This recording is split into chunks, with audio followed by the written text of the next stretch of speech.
싶습니다. 머리를 감기만 해도 염색이 되는 이른바 염색 샴푸가 요즘 인기를 끌고 있습니다. 일종의 갈변 현상을 머리카락에 적용한 건데, 그런데 이 샴푸에 들어간 한 성분을 두고 인체에 해롭다는 논란이 제기됐습니다. 하지만 유해성 여부는 내년에나 결론이 날 전망입니다. 이 소식은 홍하경 기자가 살펴봤습니다. 검은 머리 사이로 드러난 흰 머리카락. 나이 들어 보이기 싫어서 뽑기도 하지만 줄어드는 수 때문에 한 올 한 올이 아쉬워지는데요. 그래서 염색을 시작합니다. 60, 70대는 물론 80대가 돼도 검은 머리로 다니는 분들이 많으신데요. 머리카락이 금세 다시 자라기 때문에 매번 염색하는 것도 쉬운 일은 아니죠.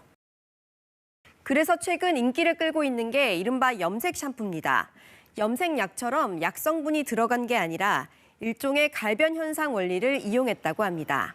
사과나 바나나 껍질을 벗겨두면 과육이 공기와 닿으면서 누렇게 갈변하는데 이 원리를 머리카락에 적용한 겁니다.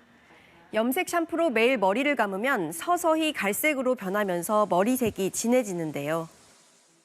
그런데 샴푸 속 한 성분이 문제가 됐습니다. 트리하이드록시벤젠, 이른바 THB입니다. 갈변 효과를 도와주는 매개체 역할을 하는 성분인데요.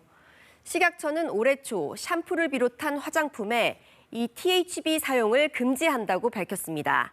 DNA의 변이를 일으키는 등 잠재적인 유전 독성 우려가 있고 또 피부를 예민하게 만들 우려도 있다는 이유인데요.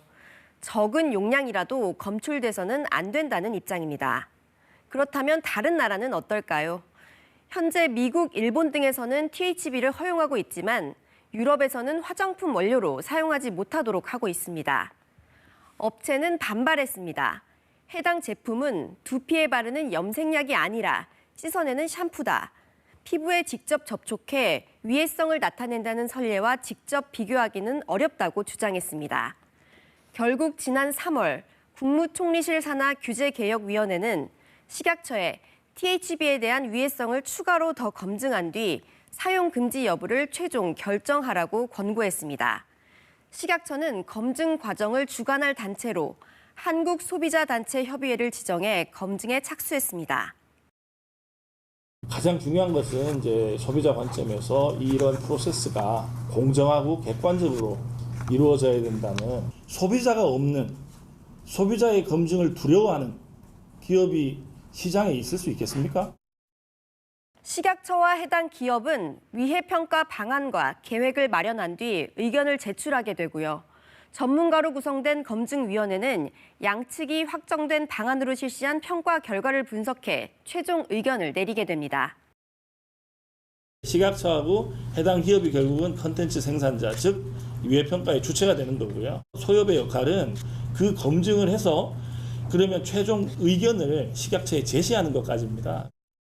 식약처는 특별한 사유가 없는 한 소비자단체가 제시하는 의견에 따라 행정조치를 계획하고 있다고 밝혔는데요. 이르면 내년 4월 결과가 나올 예정입니다.